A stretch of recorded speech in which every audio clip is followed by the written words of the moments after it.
This is a region of 11 million people who are all on lockdown. I'm Gay McDougall, and I am vice chair of the UN's Committee on the Elimination of Racial Discrimination. Uyghurs are essentially Turkish people, and they live there right on the border.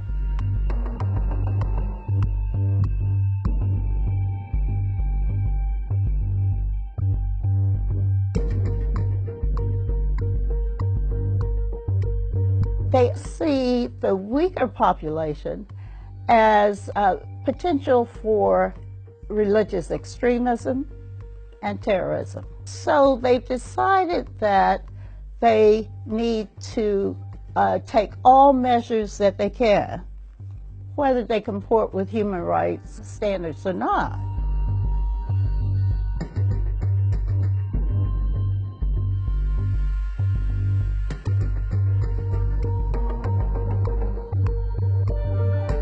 Unfortunately, to do this, they have created internment camps, and we get different reports on the numbers, but it goes up to 1 million. These are people, as far as we can tell, who have never been charged with crime or an offense, never been tried in the court of law, have no rights that have been clearly afforded them. They don't know when they will be released. Their families are not informed. So they sort of disappear into a black hole.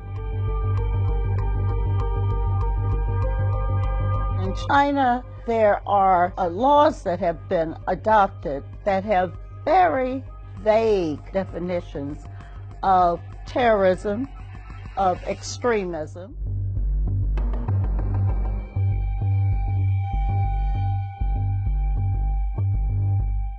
There are work teams from Beijing who come to communities, and they set up a way of surveilling through residents and about other residents. It's so insidious. For each 11 families, there is a person assigned to tell them.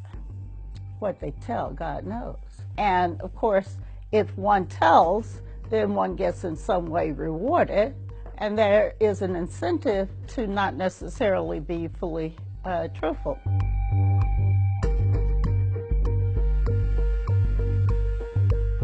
When they're stopped, their phones are scanned, DNA samples are taken, their irises are scanned. When families are reported to one of these Beijing work teams, there are cameras that are being put in some of their homes. They run them through, indoctrination camps where for months, sometimes much longer, a year, people are drilled with doctrine. They are forced to sing songs that praise the Communist Party. They sometimes have to read communist manifestos, and they must forswear their Muslim religion.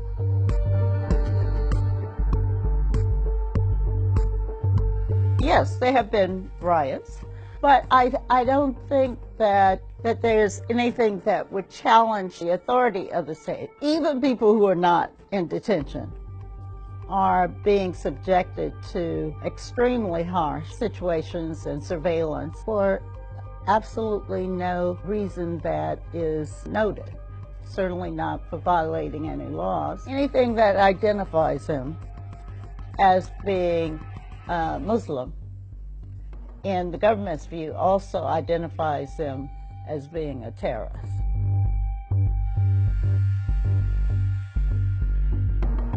I don't think that the UPR process is going to actually change the life situation of people in the Uyghur Autonomous Region, unfortunately.